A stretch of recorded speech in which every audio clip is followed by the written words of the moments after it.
Guys আসসালামু আলাইকুম, welcome back to ঋতু রান্নাঘর। তো আজকে কিন্তু আমি আপনাদের সাথে বিয়ে বাড়ির একটি মেনু শেয়ার করব। আর বিয়েটা ছিল আমার একটি বান্ধবীর। তো বান্ধবীর বিয়ে বলে কথা, খেয়েছিলাম কিন্তু কবজি ডুবিয়ে। কি খেলাম, ফার্স্টে চলে এসেছিল 1 গ্লাস ঠান্ডা পানি, আর সাথে ছিল হচ্ছে 1 গ্লাস বোরহানি। দেন আমার প্লেটে চলে এসেছিল স্যালাড, অ্যান্ড স্যালাডের সাথে কিন্তু ছিল গরম গরম পোলাও, সাথে ছিল একটি কাবাব। আর কাবাবটার ভিতরে কিন্তু এত ফ্রেশ ছিল অ্যান্ড প্রচুর পরিমাণে টেস্ট ছিল। আর আমি কিন্তু লেবু চিপে কাবাব দিয়ে কিছুটা পোলাও খেয়ে নিয়েছিলাম।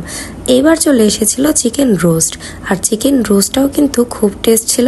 আর আলু বোখরা কিন্তু আমার খেতে খুব ভালো লাগে, তো এখানে আমি চিকেন রোস্ট দিয়ে আর আলু বোখরা দিয়ে মেখে খেয়ে নিলাম। চিকেন রোস্টটাও কিন্তু খুব মজা হয়েছিল। এবার চলে এসেছিল শো স্টপার মাংস। গরুর মাংস কার না ভালো লাগে বলেন তো। গরুর মাংসটা কিন্তু ভিতর এতটা ফ্রেশ ছিল আর আমার এত টেস্ট লেগেছিল। তাতে কিন্তু ছিল জর্দা। জর্দার এই মিষ্টিগুলো আমার অনেক ভালো লাগে। আমি কিন্তু জর্দাটা খেয়ে নিয়েছিলাম, শেষ করে হাতটা ধুয়ে নিলাম। সুন্দর সুন্দর ভিডিও পেতে আমার চ্যানেলটাকে সাবস্ক্রাইব করে পাশে থাকবেন এভরিওয়ান।